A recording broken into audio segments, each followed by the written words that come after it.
Starts out kind of crazy, ends kind of crazy.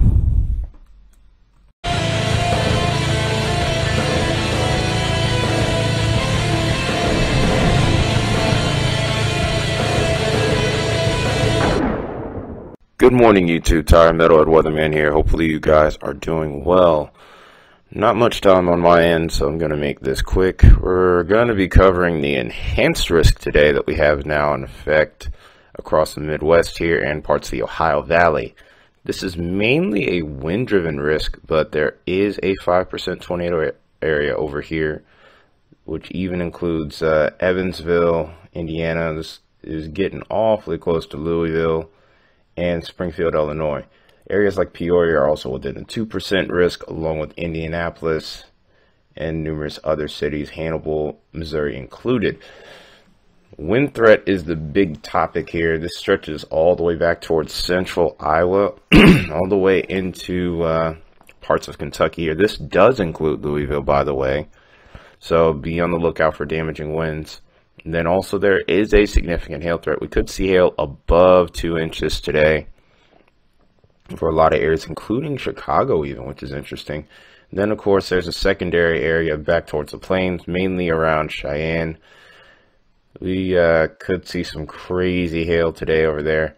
You never know what you can get with those Western Plains setups, especially. Like, record holders for hail are actually over towards this part of the country here, so be on the lookout if you're over towards this area. We could see hail well above 2 inches in diameter easily. So let's go ahead and take a look at some of the model data here. There's plenty to go off of. Storms seem like they could fire early in the day. Looks like there's a decent setup, some convergence possible. It's not or divergence possible here, based off what I'm seeing from the upper levels. It's not a textbook setup necessarily, but it doesn't always have to be that to get a big time storm. And this seems pretty well set up to do just that here. You do have that jet streak off to the left side of this little small trough that's trying to develop here as this ridge begins to deepen. Wouldn't necessarily call this a complex setup, but it's definitely not exactly what I would expect here. Because here's our ridge right here, and here's the jet streak up here. And what I would expect to happen if I was looking for a more standard severe weather, here's a trough here, and then the jet streak would be somewhere around here. It's not quite the case, but there is a trough that develops on the back side of this ridge here. So here's where our high pressure is, somewhere up in here, and our low pressure is actually right here. But yeah, it's just one of the many complexities of weather there for you folks. Anyway, though, if we look at multiple levels of the atmosphere here, you'll see why the wind threat is such a big deal and why there is even a tornado threat with this too. We look at the upper levels, we get towards lunchtime, which would be about 18Z. We start to see a little bit of a ramp up in the mid to upper level jet here. This is at 500 millibars. We're at 83 knots here. I was about to refer to it as Cape. But 83 knots by this point. And out ahead of this is where we would expect those storms to form. And here's a tornado sounding. I think we ended up accidentally clicking on a storm here. But nonetheless, 91 degrees by noon. That's crazy. And then also pretty significant hail analogs. Some of them reaching 4 inches in diameter. That's crazy. Hodograph wise, this isn't an impressive setup kinematically, but nonetheless here, damaging wind potential seems like it could be pretty high. Although we aren't reaching that 1,000 joule per kilogram threshold for D-Cape here. Cape is really strong at over 4,000 joules per kilogram at the surface. So we do have an explosive environment here. And also a very moist environment with a dew point of 73. So as this continues to go forth here, the threat for storms, I think, would only increase as we head later into the day. I don't expect anything like a Boe-Echo derecho, so let's not call it that. But we're definitely seeing a lot of potential for a lot of stuff here. So as we continue to go forward here, we're going to take a look at the mid-levels. Mid-level looks even more ridiculous. We're getting up to 90 knots here. So that's what definitely has some people ringing the alarm here. Damaging wind potential, of course, is definitely pretty high when you see a setup like this, especially when you see a shortwave lunging forward like this, and that's as strong as this one is. So it's definitely something to keep an eye on. I'm not sure if I'm going to be able to cover this, though, because I'm probably going to be at work when most of this is going on. Maybe I could cover the tail end of it if I get home at a decent time, but we'll have to see how things unfold. That being said, let's take a look at the low-level jet. And this is where our tornado juice often tends to be. And look, we see a pretty small corridor right here where we're getting up to about 70 to 80 knots. I'm actually a little bit more concerned about a damaging wind threat than I was before when I first looked at this. Because sometimes you take a first look and you aren't really quite able to wrap your head around what's going on here entirely.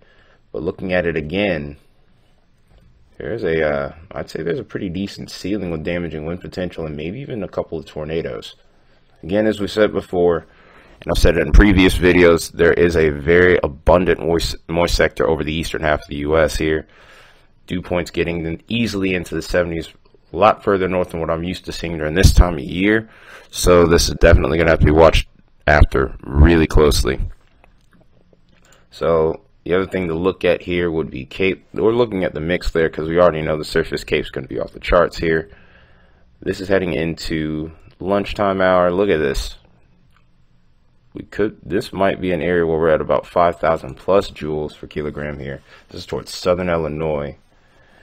And while there is a small bit of inhibition here, slight stability with the sounding here, there's also a TOR hazard here, also very high D CAPE and lifting index. A lot of stuff here to look at. But all in all, what I'm seeing is a pretty crazy storm vector here. Kinematically, this is weak starting out. I really think the next couple hours after this point are really interesting.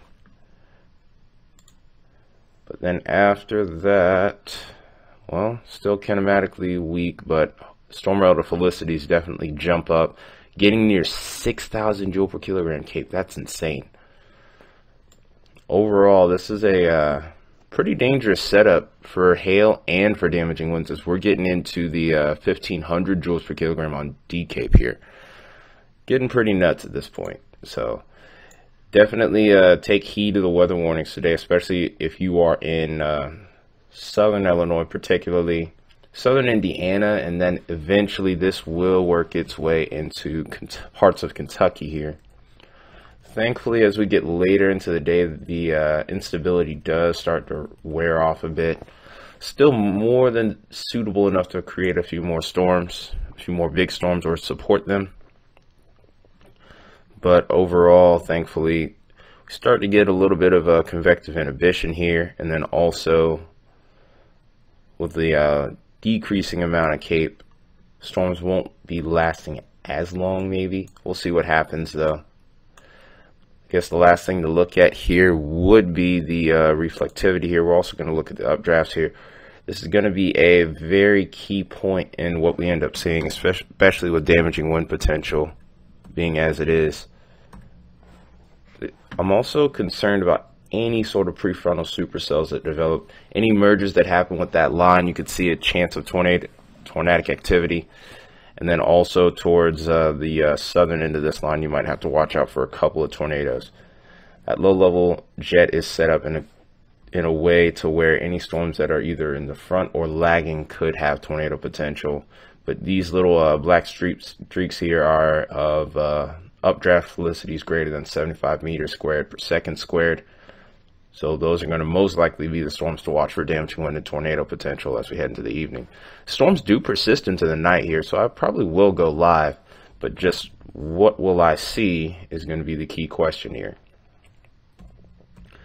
I probably will at least get home by 6 o'clock, assuming things don't go horrible at work, but you never know. But nonetheless, I'm looking to go live for this one. Potential really seems to start more so towards lunchtime, though, throughout most of Illinois here. That being said, we'll have to just wait and see, because that's really ultimately what we can do, regardless of whether you make forecast or not.